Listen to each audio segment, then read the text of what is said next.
All right. I guess we're live now. So let me move these windows out of the way so I can see. So, yes, So, Serenity now. We figured we'd try so something a little calm. different. Just make sure we're It was live it was beautiful. beforehand. I know, right? I was like, I'm ready for a nap now. It's Yeah, we need beautifully contrasting with my screaming kids that are at the door. They've got friends around in their house at the moment. I can just hear screams coming from next door. needed some upbeat jams. So, but yeah, welcome to Behind the Geeks. We finally got the band together for the first time since I've been joining you guys. So, yeah, we'll see how this Woohoo. goes. Richard's doing the nomadic live stream today, so live streaming from the road. So it'll be like Indeed, Saturday Night Live if I'm in Castle Donington, which is in the East Midlands of England, and I'm here for the Tech Tribe East Midlands meetup, which takes place tonight. But we just got into town, and I realised as well that the Donington Festival kicks off tomorrow, just around the corner as well.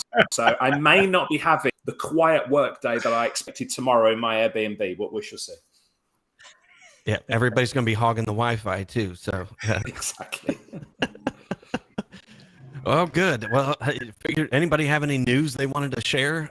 Like since this is our first time together, I figured we'd maybe start there with an icebreaker before we jump into our topic for the week. How are we doing with, dare I ask about our homework? I know this was like a month or two ago by now, but we had some homework set and then I missed all the other like weeks since in terms of setting up, was it lead gen Yeah, material or like a lead Was, form? yeah. And yeah. I was Yeah. very proudly showing off in the WhatsApp to Scott that I'd done something. How did you guys get on? Yeah, good.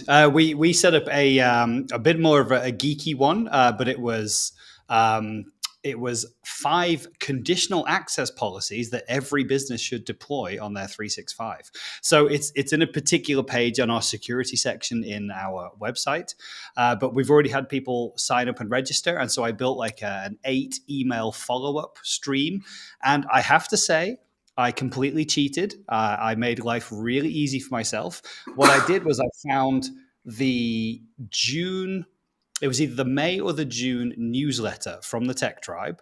And in there was a fantastic article about cybersecurity and threats and what's happening at the minute. And so I used that for my 8 email chain. I basically broke it down into 8 emails, topped and tailed it a little bit. And all of a sudden I had 8 emails.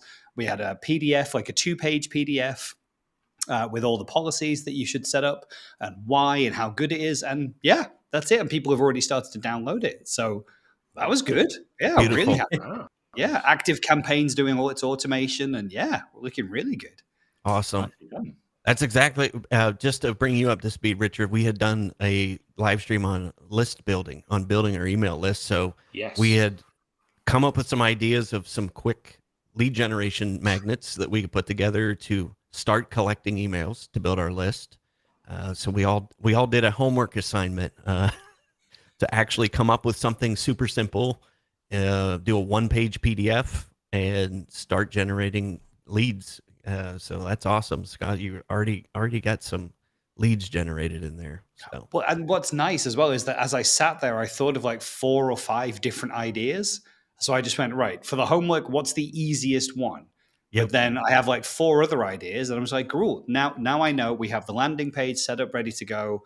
We've got all the automation set up in Active Campaign. So I just need to go and do another 1-page PDF and 8 little emails. Cool. Now we can just keep adding those now. So I picked parts of our website where I thought, hey, it'd be great to have like hey, why don't you download our free guide, or why don't you just get some advice here? So again, nothing salesy, just trying to give away and share some knowledge. And if they, take that knowledge and don't buy anything, that's cool. That it'll just keep us top of mind. And we've now started to build that email list so we can keep in touch with them. awesome. Did you get yours running, Pete? I did, yeah. So we've I created everything on the landing page. There's 2 that I did essentially. There's the one that I sent to you guys, which was the 10 steps that I haven't done a huge amount with, but it's had a few signups on the page already.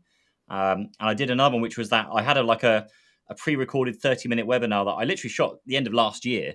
I just never gotten around to actually putting into a lead gen of any form. And so I kind of fixed that all up, set that all up, and I posted it onto LinkedIn. Must have been like 2 or 3 days ago or so. and I've had 22 people like go through and sign up and I guess take the half an hour session. Now I'm trying to figure out what next, because they clicked through, they've gone into it, and I need to figure out. And so I use Kajabi. I need to see if I can even see like how far they got into the video, if they watched the whole thing. I haven't done any follow-up steps on that one. I did loads of follow-up. I had like a 10-stage email follow-up on the 10-step guide that I put together. But I just need to kind of figure out the admin stuff. Actually, the one thing that did work at the moment, which I knocked about 5 of them out before this call, is Bonjoro. I think it's something that Nigel was using at the Tech Tribe to. So when people sign up for that kind of 8 steps webinar, it will then automatically put their name and email address into Bonjoro, and I literally just go tap on their name, click the record button. Hey, thanks for signing up. Blah blah blah. Let me know if you've got any questions. Send, and it just sends them an email with the video attached. So I've got like another 15 of them to do at some point. So it's just, which we'll get onto in a moment, but about automation. But it's going. We got it set up. It's got people signing up for it. Now I just need to figure out what to do next. Yep. So mine is actually, we've been working with Nigel. We're going to release one, I believe in the next week or two. Growably is the CRM tool, is in general release for the tribe. So if you don't have a CRM, that is actually in, not development, but yeah, there's a sign up page. So make sure that you sign up for your account. You'll get your login credentials, because we actually made a 7 cyber mistakes that every small business makes. So that's going to be a downloadable PDF with all the graphics. You're going to get the email templates, the funnels, all of that. All the landing pages are going to be built out for you in Growably. So all that automation is coming soon. I'm going to be doing a live call. Let's see, it was tomorrow night, one tomorrow and one on Thursday. So I'm going to give a sneak peek behind the kimono on the new template that's coming out. So Richard said he has a lead generation story he can tell. So we're going to let Richard take this. I believe I picked this up from our illustrious leader, Nigel Moore. I think Nigel, not to quote him verbatim, but he said something along the lines of, your lead magnet should be so good that people would be prepared to pay for the content. And so one of my very first lead magnets after I sold the MSP business and went into the world that we're now, I created a lead magnet that was around the mistakes that MSPs make. And it really good feedback, like top quality feedback, to the point where we converted it into an ebook, put it on Amazon, which it's still there today. And on the first day it went on sales, it got to number 2 in the business chart. And do you know it was at number 1 that day? Steve Jobs, his biography. So I was like, okay, I can live with being number 2 behind Steve Jobs. But again, that's, a good way of demonstrating, so good that they would pay for it. We actually put that to the test, and people are still paying for that book to this day. So yeah, and we talked a lot about that too, is taking the effort that you're going to put into content you're already making and make other forms of content out of it. So that's a perfect example of taking the lead magnet, turning it into an ebook. You're generating sales out of it. Scott and you and I talked about the live streaming, taking these live streams and, making micro content of 30, 60, 90-second videos. And I mean, it's just a wealth of content for one dedicated piece of work, and one effort you can make, duplicate it. So perfect example of that. I'm going to put that to the test. At the end of this month, we have a 2-hour live stream where we're going to do how to secure your 365 tenant. And we're literally going to take a fresh out of the box tenant, and we're just going to go through everything that we normally charge consultancy for and go, hey, here's how we do everything. And we're going to try and 2 hours is not a lot of time, but we're going to try and get through as much as we can. We've got, it's quite exciting. We've got 50 people signed up so far. Nice. So we're still pushing out. We're just letting people know. So I think we only let people know from the first that we're doing this at the end of the month. So we've got 50 people already. I know usually you get like a 50% dropout on these things, but still it's exciting. And yeah, I'm looking forward to at the end of that saying, right, how do we now break this down into micro content that we can just now, reuse in our socials and share and just keep giving that information back, over the next few months. Awesome. Yeah, I saw that you had posted that. So I think I signed myself up to attend. So I'll jump in there and heckle you for a little bit on that stream. Absolutely. Yeah. Well, awesome. Let's get to our topic for this week is all around productivity, how to become a productivity powerhouse. I know, Richard, you said last time you guys covered this in the stream that it was very well received. So I thought what we would do is just, I'll let you kick it off. And if you want to, or if you want to, I don't want to put you on the spot, but let's talk about, things that we're seeing in the MSP space. How do we become better with productivity? How do we increase? And I like calm businesses. How do we increase the calm to give us the strength to keep fighting the good fight? Well, the first thing I'll say, we're all about Zen this week, aren't we? What, from the intro to the calm? I'm chilled out. I'm in Castle Donington. I'm ready for the festival. It's all going on here. But yeah, in terms of productivity, so I would call myself, as the guys will know, like a productivity geek. I'm really deep into this subject. The reason I've gone so deep into the subject is because, and I've been open about it, I'm the world's biggest procrastinator. Like, if I can put something off until tomorrow, I absolutely will. So I now give the illusion to the outside world that I'm like ultra efficient. I can tell you there's a battle going on here every single day. But basically, back when I was running my MSP, was losing business because of procrastination. So anybody watching a quote that needs to put out, or a proposal that needs followed up on, or even following up on sales leads and things of that nature, I was procrastinating about those things. And so I read what I would call one of my sort of 3 life-changing books at the time. And that was a book that hopefully much of the audience will be familiar with, and that's GTD, Getting Things Done by David Allen. Now, I've been fortunate enough to get to know Mr. Allen a little over the years, and he tells me just how popular GTD and productivity is in the technology space. And I think that it's such an important and such a popular subject, Andrew, amongst like our audience, because everybody who runs an MSP business is very, very time poor, but there's so much stuff to be done. And it's a very analytical business. We've got to do things in a certain order and make sure things are followed up. And so GTD for me brought sort of chaos to what was going on up there. So the number one tip that I would share with the audience today around productivity is, don't keep things in your head. Get them out of your brain, get them into a system, get them into your calendar, a task list, whatever it takes. And that way you've got more time, as you've said, to be a little bit zenned out, to be calm, to think about where you want to go and what you want to do, and all the rest follows from there. Yeah, nice tip. So who wants to go next? I'll jump in. I think my thing that I like to do, because I would say that I'm probably not super organized either, and probably still doing many of the player manager things that I shouldn't be doing. And again, it's my lifelong mission to make myself useless in my own business. That's my dream. But the thing that I like to do right now is to make sure that when I see something happening that something will pop into my inbox, and I'll think I can go and I can log into a portal and I can fix that, and it'll take me 2 minutes.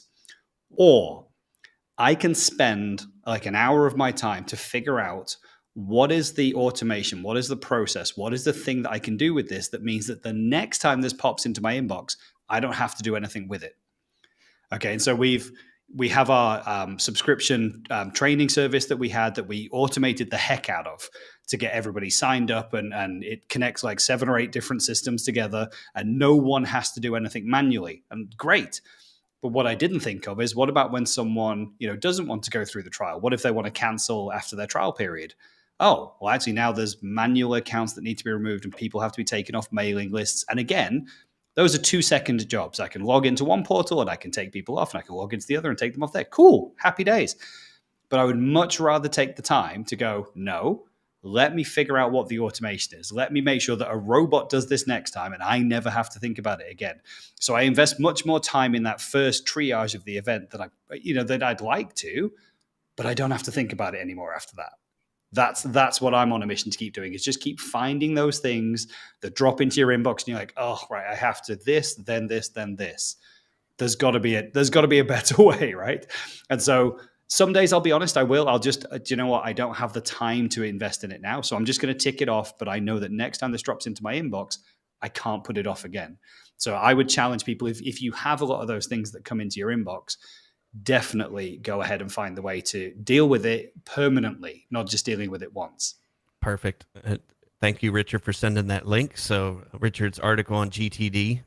So that is in the chat. So if you have questions too, as we go along about methodology, about tools, we'll get into tools in a minute because I know we love talking about tools to make this stuff easier. But I think that was a very simple tip, is taking the time to figure out, okay, how do I make that easier the next time? And then, yeah, you're right. We get into that rhythm of just trying to get things done and move on to the next one that we don't always think about saving us some time the next time around. So quick point on that one as well, Scott. Earlier on, Scott, you said, and you corrected yourself later, so I know you know this, but you said, the cost of doing something. And I was thinking, and then later on you said, actually, it's an investment of time. And, it's probably something we want to get across to people watching today who think, if you've got, and you definitely have got those repetitive tasks that Scott's talking about, and you go, I haven't got the time to spend on this. But it's not spending time on it. If you are slowing down, you're investing the time on it. And just like any good investment, you reap the rewards of it. You're actually going to save time again and again. And that's the thing about MSP businesses, is it's all about automation. It's all about systemation, all about processes. If you can invest that time up front, you are going to reap the rewards of that again and again and again. So I know you know that, Scott, but I thought it's probably wise to make the point. Yeah, it's always harder to go back after the fact, isn't it? I always had that, okay, I really need to go back and document that, or I really need to go back and do that. And if you're like me, if it's not on my calendar, like I won't get to it. Like if it's not there for me to do, it just keeps getting pushed back and pushed back. So, all right. Yeah, so I have like my my calendar's like my must-dos. And if we do the whole time blocking thing, which we can talk about in a bit if you like, but so I try and time block everything that I can do, and I'm also very, very aware of is it Parkinson's law, where the work expands to the time that you've allocated. Yep. So it doesn't matter how much or how little time you allocate to a certain task, it will take that long, no matter what task it is. So I do try and keep myself confined to what I'm doing. However, what I'm going through at the moment is on my Mondays and Tuesdays, I script videos on Mondays and I shoot videos on Tuesdays. And I've just about shot my videos today, but I've got a ton of B-roll I need to shoot. Seeing around this, my office is in tatters with like cameras and wires and stuff dangling everywhere now because I had to piece it back together for the live stream. But I know I need to allocate that now to tomorrow when I can try and do that.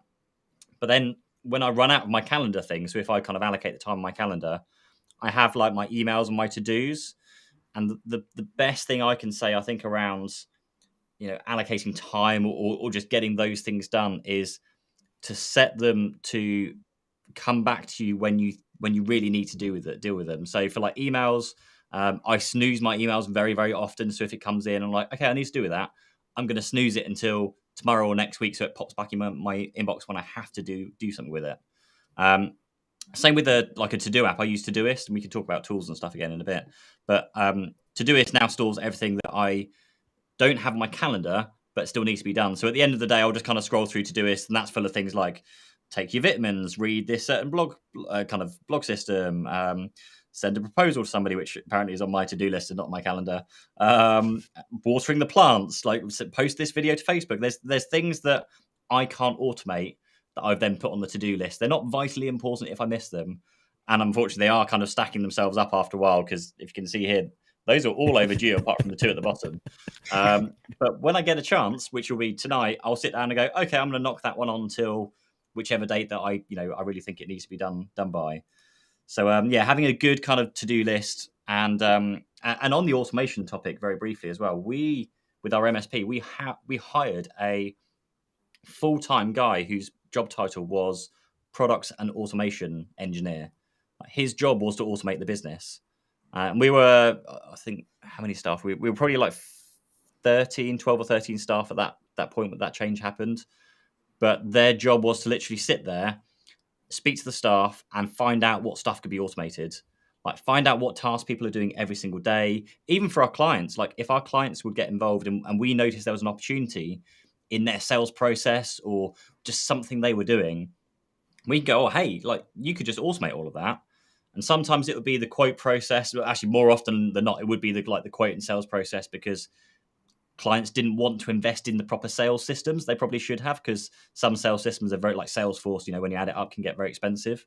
But so we managed to build in like a workaround, kind of piece together a sales system for them using things like Microsoft Forms and all these kind of other things that would then spit out a PDF at the end of it. So yeah, just having that investment, exactly what you guys have been saying, like the investment in automation is an investment. Like you get that time back multiple times over. And I think the biggest thing that I always hear constantly, no matter where I speak to and no matter who I speak to, is, Pete, you're everywhere. Like, doesn't matter where I go, like, Pete, you're everywhere. I don't do anything to appear everywhere. All I do is load my stuff into like a scheduling tool, and my videos, my blog posts, like everything just happens, and it's kind of drip fed throughout the day, rather than my even like Twitter nowadays. I just get kind of 5 minutes and go, oh, there's like 5 tweets, and then you tweet 5 things all in like 5 minutes, and now you're silent for the rest of the day. But now I've kind of got it into my head of logging into this scheduling tool.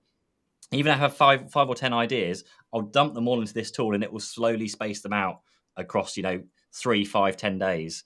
And I know that my task this evening is to go and fill that all back up again, because I've got a kind of a calendar appointment booked for that. So it is just trying to space yourself out, not rush and do everything at once, and absolutely make use of all the automation tools you can, because I feel that's like the bit that makes you productive, because you invest the time in there and just stuff happens. Now, I don't feel very productive, but I know lots of stuff is kind of ticking off and doing things behind the scenes that I've probably forgotten about because I did it like 2 years ago, which is the whole point. Exactly. And you kind of touched on, one of the things that I typically do with MSPs. I know you guys both do. Richard and Pete do a lot of coaching with MSPs. That is one of the first things that I sit down and have them do. Is you touched on it, Pete, is the calendar blocking. And that, because it's just, in order to create the space that you need to figure out where you're at and go forward, you got to figure out how to manage your day. And that really, I remember those days where I was running an MSP. You come into the office or turn on your phone first thing in the morning, there's tickets there. Like, you're burning through the mental space to get your day started right immediately. So that's one of the things that I try to do, is help them to see that, you have blocks of time throughout your week to get to every step of your business. That way, nothing really is getting neglected. But if you have the space to deal with that, because if you're like me, you're probably like this too, Richard, since you're heavy into productivity, where like there's days where I'm in a better mood to maybe write scripts or do automations. Pete, you find it, there's days and there's times of the days where I'm better at scripting out a video or scripting out content. It's not really any different for an MSP. There's, you got to get to those things, but figuring out where on your calendar those things actually fit, where you're going to be able to maximize the best use of that time. So I actually created daily themes. So like for me, Monday is all about just getting the week started, quick wins. That's my Monday theme. Just getting things, the momentum going for the week. Tuesday for me is all about support. And that's, how do I support my coaching clients? How do I support our membership? How do I support the other people in my life? And again, Tuesdays is the day where I create those processes, systems, figure out how do I make things better. I think Wednesday I was doing my live stream. So every single block of the week, including the weekends does not work for me. Family time is scheduled for Saturday. My growth time is on Sunday, but that's my theme of the day. How do whether that's reading a book, taking a course, doing something that's going to make me better physically, spiritually, emotionally. But I know that that time and those tasks are blocked for those days of the week and those times of the day. And that allows me calm. And like you said, Richard, it's just getting all of those things out of my head. Even if I don't do them right now, I know, okay, Tuesday at this time is when I take care of those type of tasks. So anybody use any other types of calendar blocking or task batching that you found? It's interesting you effective? said that, Andrew, about the day allocations. I really like that, because I do it the exact same thing. So Monday scripting, Tuesday shooting videos, Wednesdays is course, Thursdays is coaching, and Friday mornings like my admin stuff. So I'd be interested, I don't know, between Richard and Scott, whether you have like daily allocations, like overarching kind of themes to your days at all. Not themes, no. I've recently joined Entrepreneur Circle, Pete, which I know you know about, and that encourages you to have kind of at least 3 times a week where you set aside 90 minutes and you block out 90 minutes to just work on your business. And I think we talked about this in a previous episode, but it's to specifically set aside that time so that it's defended, it's bulletproof. These are 90 minutes that I'm going to spend on the business, and I'm not going to do, operational, functional work. I'm going to be planning and thinking and looking at how do we grow and all those kinds of, bigger picture things. So I have those kind of things blocked out, but I don't tend to do things in themes. And I guess I'm not sure if it would work for me right now, maybe just because the days are quite unpredictable with what's coming in and what challenges are happening next, because it's very, sometimes it can be very reactive. Sometimes it's great to say, hey, we're going to plan and we're going to, make some YouTube videos today. We're going to make some stuff for our course content. I'm going to get some proposals done. And other days just, things happen and your whole day just gets washed away. But I've been trying to stick to those 90 minutes as best I can and defend those really well, because that's the future for all of us, right? That's the whole business and where we want to go and keep growing. Awesome. I know you got some tips, Richard. You're just chomping at the bit. You got some tips on task batching. I'll apologize for 2 things here, and sorry, not sorry. This is my wheelhouse. I love talking about this sort of stuff. Even though I'm the world's biggest procrastinator, I love talking about productivity and things like that. And so I've written loads on this subject over the year. I've written books on it, blog posts, all sorts of things. I was really intrigued to hear about the idea of themes. That idea of having like Monday for sales, Tuesday for marketing, Wednesday for content, that type of thing. So I don't do themes per se, but what I do, I'm a massive fan of and speak to MSPs about is batching activities. Yeah. So we've already talked about, Andrew, you already mentioned, there's some days when, you're just not up for making those sales calls or whatever, and you have to grind through them. And then there's other days you can just hit them out one after the other. So I found like to do 2 things. First of all, to batch all the activities together so that you don't have to overcome the procrastination, do say 1 sales call and then go off and do something else. And then you're like, oh, I've got to make another sales call. It's so much easier if you're just got them all lined up and you go 1, 2, and just get through those sales calls. So for anybody who's watching who maybe procrastinate over sales calls, try batching the activities. And secondly, to what you said, Andrew, about like certain days you don't want to do things, everybody's different. And I would really begin to understand yourself about where, at what time of day you're most productive. So for me, I'm a morning person.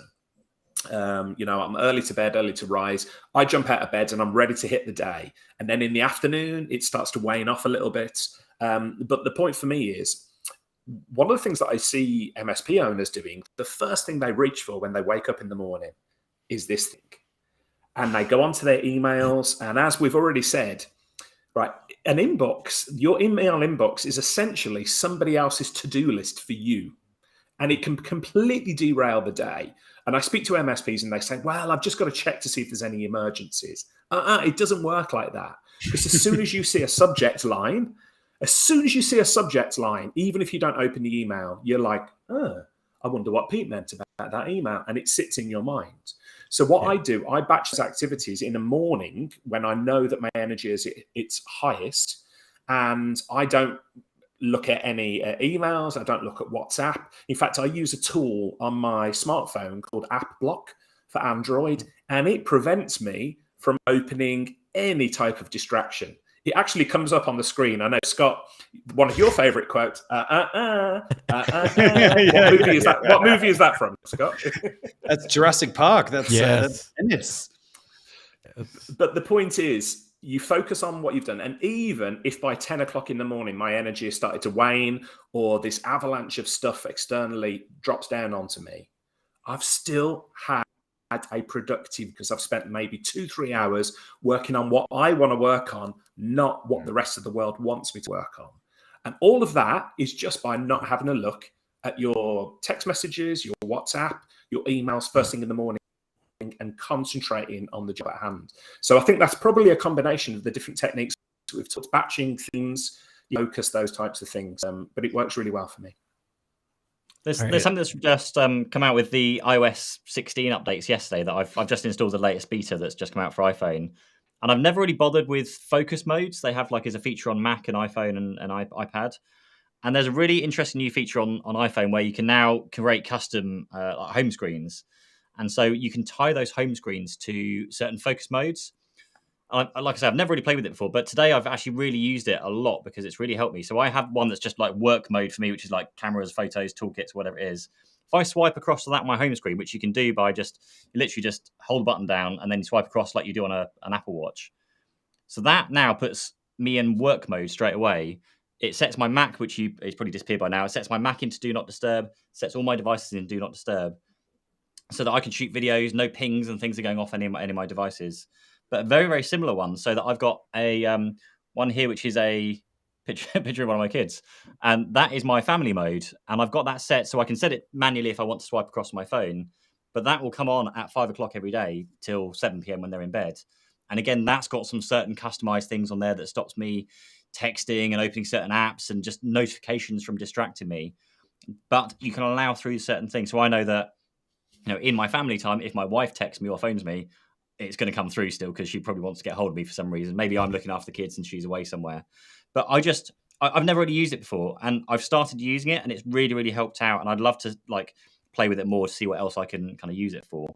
But that's at iOS 16. I think iOS 15, the focus modes are in there, but you can't do the whole home screen thing until 16's out, like later this year. But I paid £100 today to be on their beta, so it's not something that everyone can get access to yet. And Richard, I think you touched on a very, very key point. One, it's the mindset of having the discipline not to pick this thing up and go straight to that in the morning. Because I found that, early, into the pandemic when everybody's on their devices all day long, I ran into that. I ran into the fact that my mood was determined by what I did in that first hour. And, you start to go into these, tangents throughout the day, and I tied it back to what I was doing in that first hour. And when I made that change that I wasn't going to pick up that phone and look at email and social first thing in the morning, that completely changed the complexity of the day. It allowed me the mental space to actually get my creativity back, because that's what I found is just, it stunted my creativity and just put me into, like you said, somebody else's agenda, whether that's email or social. That's somebody else's life and agenda that you're using mental bandwidth to tackle. So I think, one, it's the mindset and the discipline. And two, like you mentioned, Pete, there are millions of tools to make that happen. I put that one up there for Richard as well. The focus mode for Android, or the block distractions. Let me put that back up there. I think that is very important. The whole don't check your email, don't check social first thing in the morning. Because I used to have that with my MSP. Like, you check social, you fire up LinkedIn, you just see 5 people saying, "Hey, my day's going amazing. Look, I've just signed up 12 new clients. I've got a new member of staff starting soon. Everything's wonderful." And you're just sat there going, my week's shit. Like, we've lost a client, we've got staffing problems, like service tickets are through the roof, we're really behind. And we know everyone's got those same problems, but of course you check social media, everything's wonderful, and that really can have a massive impact on your own kind of health and happiness and mental well-being.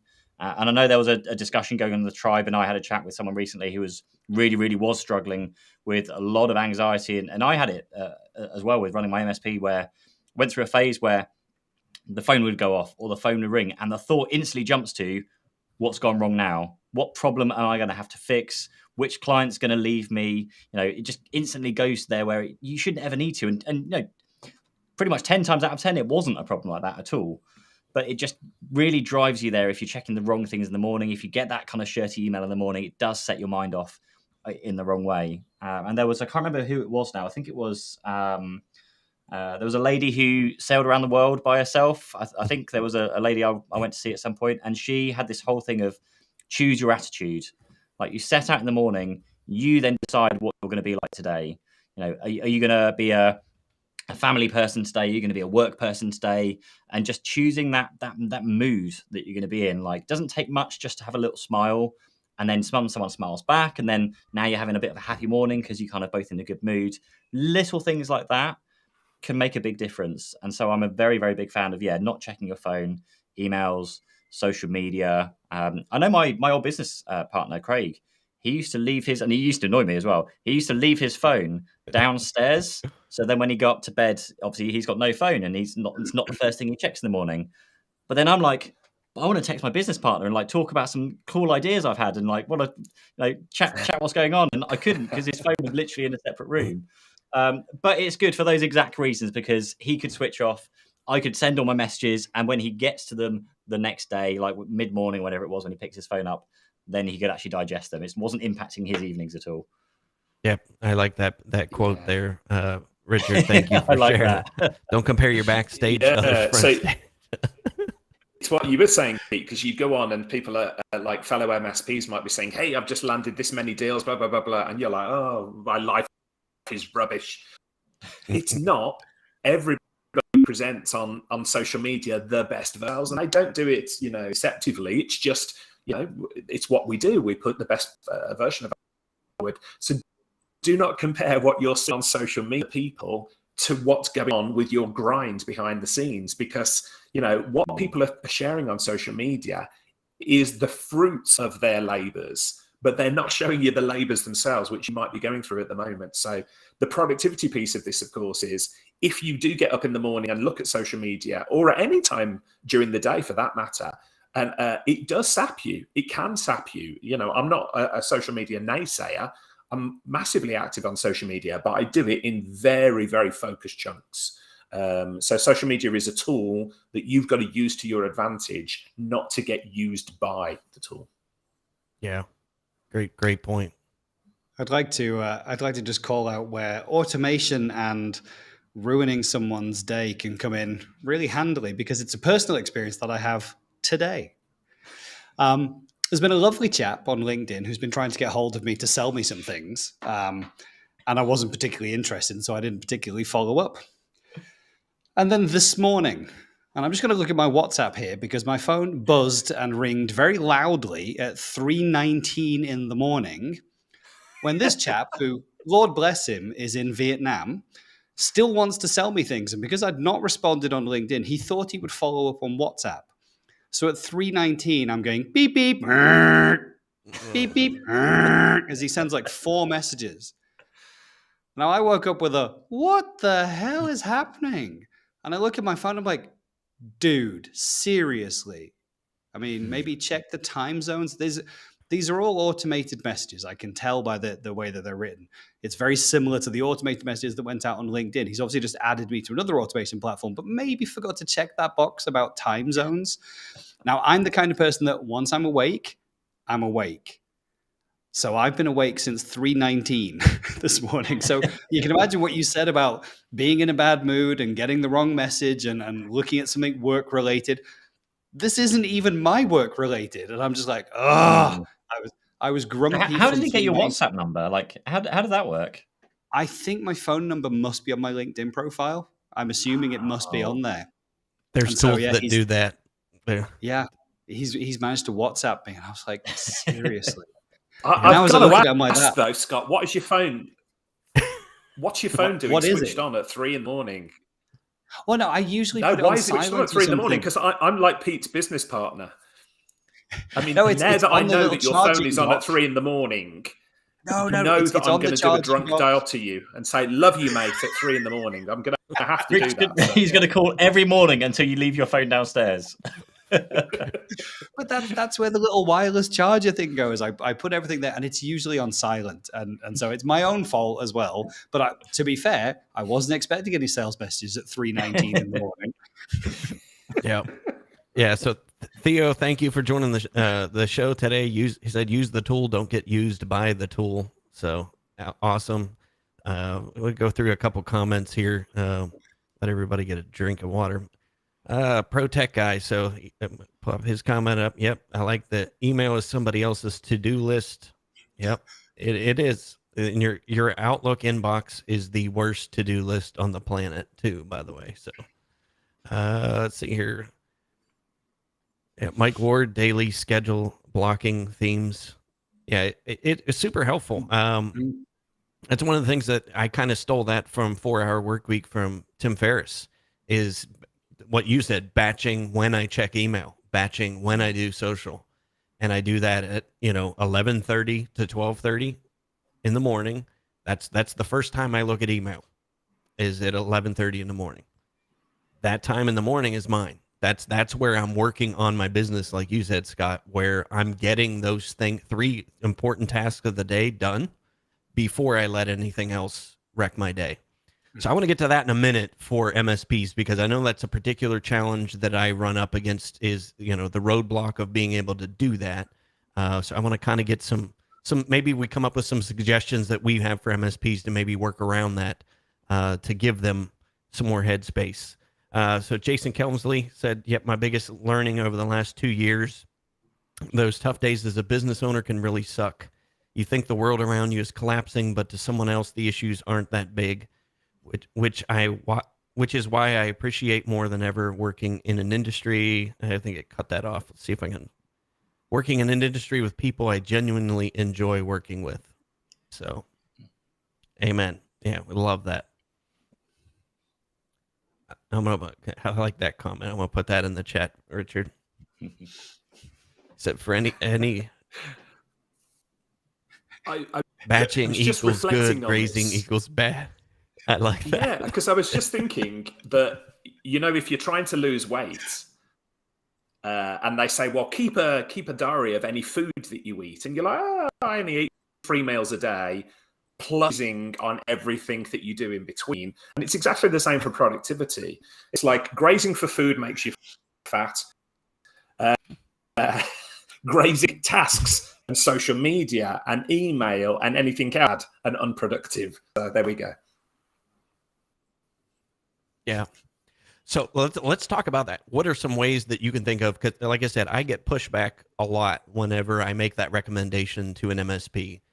In trying to get control of your day, you have to control that first hour and a half of your day. Really, the first hour is the most important. And being able to not check email, not check ConnectWise tickets or whatever PSA tool, just to make sure that everything's okay. That's a common, complaint and the pushback that I get. I need to make sure that everything's okay before I get my day started. What would be some suggestions that we might be able to help an MSP maybe think a little bit differently? So I did something that is along the lines of what Scott was saying earlier about the whole 90 minutes thing. And this was like the way of me justifying taking some time off as well. So the idea was that with this whole 90 minutes, I would come in an hour earlier every day. So if I started at 9, I'd actually start at 8. And I would do my 90 minutes then. So that's my time to work on the business, which would then take me up until half an hour after we'd officially opened. The lines were open, people were calling up and problems were happening. And my staff had strict instructions not to interrupt, open the door, nothing unless it was like a real emergency. So I did that every single day. And every single day, that then that adds up to like a working day spent working on the business rather than in the business. So I know every week I was getting an extra day essentially of actually being able to work on the business. But that also meant that technically I put in that extra time. So I felt that was like kind of my personal justification that on Friday afternoons I could take it off because I've been coming in earlier every single day. That worked really, really well for me because I got to spend more time with the family because, of course, family time is very difficult when you're running an MSP and trying to find time off and taking holidays and all those kind of things. But we always got Friday afternoons off. And it's something I've continued now through this business and will continue for as long as I'm working, as long as I can do, really, because it just makes sense to have that time off. We normally, the kids come out of school, we take them around the parents' house, down the park, just some kind of good family time every single week is really, really valuable. But having that 90 minutes in the morning really did set my day up because you can focus on the stuff that the important stuff to you. One of the important things, which Scott will get to in the EC, is like getting customers and keeping customers are the two most important things in any business. You've either got to get new clients to come through, we've got to make your existing clients happy so they don't leave you and go somewhere else. So you focus on those two things, whether it's list building, whether it's marketing, whether it's writing sales letters, whatever it might be, you do that in your time. So when you come out, nothing else really matters because you've done the important stuff. Then yes, you can firefight if you are firefighting. But yes, of course, you should be delegating that stuff. But there's a certain amount of stuff you have to deal with for that. And then yes, allocating the time for tickets, to doing your email, like batching those kind of things, like we've all said. Doing a combination of all of those. Oh, and one more thing. Everything should be a ticket. Doesn't matter what it is. Everything I feel should be a ticket in your PSA system. It doesn't matter if it's a personal task, whether it's a work task, whether it's a ticket for a client, which obviously needs to be a ticket. But the number of times where, well, I say a number of times, it was very rare we got through everything. But the rare moments where my staff came to me and said, I've done everything. There's nothing left to do. What do you want me to do?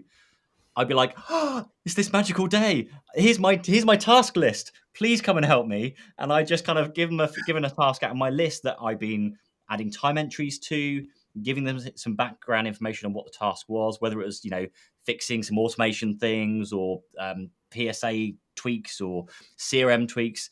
I just gave them something and could let them crack on with it without having to go, oh, hang on, I've got a notepad here somewhere with my to-do list and it's in my brain. So let me just sit down for half an hour and explain it to them. Just having everything as a ticket makes it so much easier. So I know that was a massive tangent, but the whole PSA ticket thing, I think, is a very, very valid thing for every MSP. Doesn't matter what the ticket is. Accountancy team should, I think, ConnectWise call them boards. Lots of the other systems call them teams or queues. But having a board or queue for the finance team, for your help desk, of course, yes, but for HR, for internal things, we had it's quite funny, guys. We had people would just throw a ticket to the system for tea and coffee round, and then they'd allocate the ticket to their staff member to go and do the tea and coffee round for the rest of the office. But just anything can go in there. If you run out of toilet rolls in the toilet, they can create a ticket. It goes in the queue, and then someone's job is to take care of that stuff. But it makes so much sense to have that all in a ticket somewhere. You can track it, you can track time, how much time you're spending buying toilet rolls, all those kind of things that comes off the back of it. But yes, that was kind of my very long answer to your very short question there. No, some great tips in there. So I'm gonna Richard, I'm gonna save the best for last. I'm gonna let Scott go next as a current MSP. Ooh. I'm gonna throw you on the hot seat as a current MSP. That's cool. Cool. What would you do different, maybe, or what have you implemented differently to allow you that free space or mental space at the beginning of the day? So, I confess that the first thing I look at is my emails, followed by LinkedIn and having a look at what everyone else is doing. So I probably set myself in that bad mood. And I need to get better at that. The things that I have done really well is I've been very militant around kind of working times. And so we leave the office here at 5 every day. And that is it. That is work. I leave my laptop here. I never take it home. I don't look at it. I do occasionally, and I do mean occasionally, check in on emails in the evening, but I try as best I can say, look, I did my work today. 5 o'clock, it's done. I don't need to see this. And if it's a weekend, it's the same thing. I don't need to see this until tomorrow morning, because nothing is going to be that explosive that's going to happen overnight that it needs me to personally intervene. Yeah. Because we have a service team, okay, and we have escalation routes. That is all taken care of. I don't receive any tickets from the ticket system. I don't see any tickets unless I want to personally go and log into the ticket system. I'm not copied in on them. I don't see them. I don't see the escalations until I actually am asked by one of my team for a piece of advice on something, but I never have to actually intervene in those tickets, because that is what those people are there to do. We have clever service desk people. We have clever consultants. I don't need to be operationally delivering anything, so I don't need to see those tickets, because I've done this in previous roles. I've been in on all the tickets and on all the teams, and when we had 100 engineers, and I'm getting stressed out because this project isn't where it should be. And why didn't you just tell him this? Because that's the answer, and I know the answer. Why don't you know the answer? Why aren't we just, this has been going on for 2 weeks. Why? So many of those things that would just stress you out. And I'd be getting emails from the MD at 9 o'clock at night, stressing me out. I won't do that to my team. Okay. I might have some clever ideas and go, do you know, It's 7 o'clock at night, and I just read something that's really interesting about Endpoint Manager, and I want to share it with people. Now, if I was on my laptop, I'd be able to do that thing. We say, hey, deliver this email tomorrow at 9 a.m., but I can't do that on my phone. So I email it to myself so that when I come in the morning, I'm like, oh, yeah, there's that thing I wanted to share with people. But I won't be sending it to them at like 7, 8, 9 o'clock at night, or 3 a.m. when someone from Vietnam decides to wake me up. But I won't do that then, right? So I try to be really militant about those things, like start and end times, focus times. I always turn off all the bings and bongs and toast notifications on all of my mail systems, all of my teams, so Windows doesn't constantly distract me. If I'm trying to get something done, I don't have any pop-ups from any other applications, to the point where sometimes someone will just throw a cloud at me from the other side of the room going, I'm trying to get you on Teams. Oh, sorry. Yeah. But, not being distracted from the task that you're trying to do is really important as well. But Awesome. yeah, I think, I'm trying to respect my time. I'm trying to respect my team's time. And I don't need to micromanage, those activities that I've delegated them to clever people. I need to trust that they get on with it. I might want to check in like every now and then. But if something's going to go wrong, I've got clever people. They're going to come and ask, for assistance when they need it. Perfect. One thing that we implemented in ours, and I've seen lots of other people do it, is trying to fight off those questions where you just get staff constantly coming in and asking one question after another question without like a solution at all. And I guess there was two things we did there. The first thing was, I don't want you coming to me with questions. I want a question and maybe a couple of options on how you want to fix it. But also there was and this was more around the account manager side of things, of if it's going to cost me less than $200, $500, whatever you're going to set it as, then just go and do it. I don't care. Just do it. And there was one thing particularly that stuck with me, which was we'd ordered something for a client, and we'd either ordered the wrong thing or the vendor sent the wrong thing. There was some issue with the part number, and it was like Windows Home Edition rather than Professional, those kind of things. And they came to me and said, well, what do you want to do? It's like, well, what do you want to do? It's the wrong laptop. We can't sell it to them. And there was going to be a restocking fee, and it was like I don't know what Tech Data's restocking fee is, like 5% or 10% or something. So it was going to cost like, I don't know, 50 quid to send it back, which sucks because it's a mistake and it's 50 quid that you'd rather have in your own pocket. But to keep the client happy, I'd rather send it back and spend 50 quid or sell it to a client for 50 quid less if there was any clients that wanted it for home, and go and buy the right thing. Worst case, we're down 50 quid. We've still got a happy client and everyone's just got on with things. But they were sat there for like 2 hours debating in the office. Like, we made a problem. What do we do? Like, just sort the problem out. And it's just trying to empower your staff. And that's a challenge we had, trying to make your staff know that they can go and do those things and make those decisions by themselves. Because otherwise they'll just stew on it, particularly more with the home working stuff, I guess, nowadays. I don't know if, well, it must be surely even worse nowadays. People just sat at home going, I've made a mistake. There's a problem. I don't want to tell anybody. I don't want to ask for any help. I'm just going to be quiet. I've not come across that, but of course I've sold my business, so I've not really dealt with it at all. But might be something you guys have come across perhaps a bit more often. I was going to say, I think that depends. We have I'm eating into Richard's time, but we have a value in our business that everybody makes mistakes. It's okay to make mistakes. Just, be honest, be transparent, and we'll figure it out between us. We don't, as in many, many, many of my other MSP businesses that I've worked at, nobody gets the blame thrower out and just starts roasting people. Yes. We don't do that. Because that's why people sit there and they're scared to own up and ask questions and say, hey, I made a mistake, something's gone wrong. We've made some terrible mistakes, horrendous ones, not in this business, obviously, but in other businesses. But we made terrible, terrible mistakes, but we're honest and we seek support from internal, with each other, and everybody is free to make a mistake in our business. And we'll figure it out. Whatever it is, it's not that bad. We'll figure it out. No blame cultures are really, really important. But the biggest thing I see, it's a bit of an issue, is everyone will say they've got a no blame culture, and yet they'll be like, "Oh yeah, that's the time Dave fucked up and caused a problem, and then everything broke." No. And the way I was trying to phrase it is, how did I put them in that position to cause a problem in the first place? There's something I've done wrong here as a business owner. They haven't been trained well enough. They didn't have enough time allocated. So it's trying to make sure that those business owners that are watching this and they have the no blame culture, but they know that some of their staff are making mistakes, look at why and what you've done or what you as the business has done that's caused those mistakes to happen, to give them the more time or the more training, whatever they need. Sorry, over to Richard for our grand finale. No, those are great tips.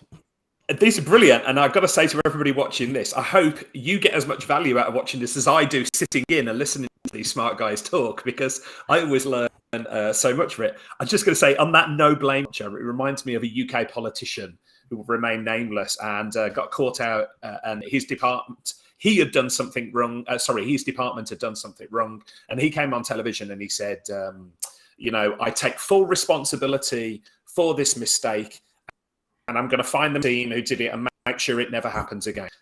It's like, yeah, no blame culture. Yeah.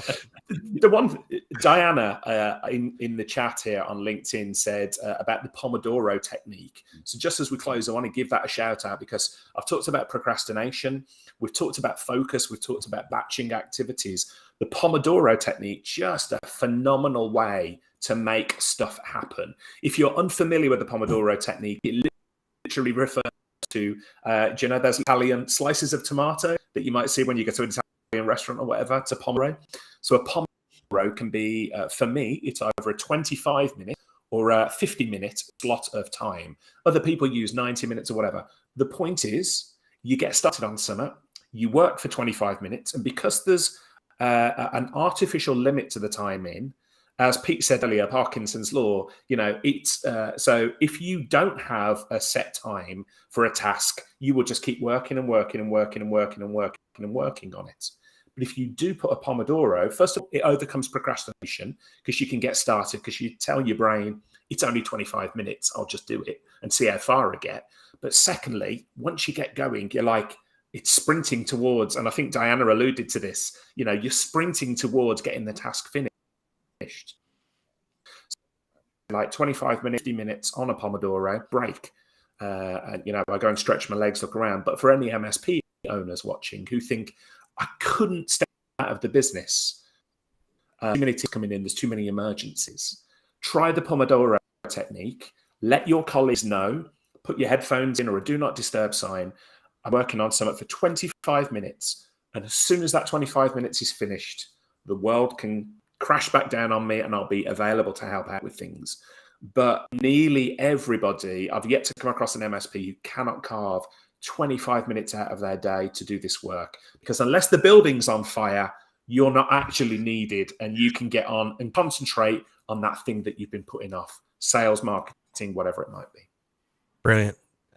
We are right at the hour. That was a great way to cap that off, Richard. Thank you. Thank you. Anything else? Any other parting words you want to leave to our viewers? I want to thank you, those who watched us live today. Thank you so much for showing up. We always appreciate the questions, feedback on the show. But any other parting gifts from you guys? I think we should probably be okay to do this weekly now and actually all be together. I don't know if anyone's got any events coming up. Yeah, we're trying to. I'm trying to block off Tuesdays. That's the day to do this. So Gareth, thanks for joining us. He's going to try to do that very thing this week. So we'll mic drop on with Richard, so you can drop the mic here. So like I said, I'm not going to do that because it's a very expensive new Blue Yeti microphone that I bought. Yeah, same here. I'm not dropping this one. This was good. I enjoy this. I'm like Richard. I learned a lot. I always learn tips and tricks from others, and that's the reason we do the show is to help give all of the things that we know, good, bad, and indifferent, out to the IT community. So, all right. So we will wrap the show. One last comment here. Gareth said he gotta love the Blue Yeti, best mic ever. So. I still have my original one back there on the shelf that I bought in 2006. So, yeah, it's collecting dust now, but yeah, served me well. So, all right, thanks for joining us. We'll wrap from here, and hopefully we'll see everybody next week. So, awesome. See ya. See you guys. Cheers, guys.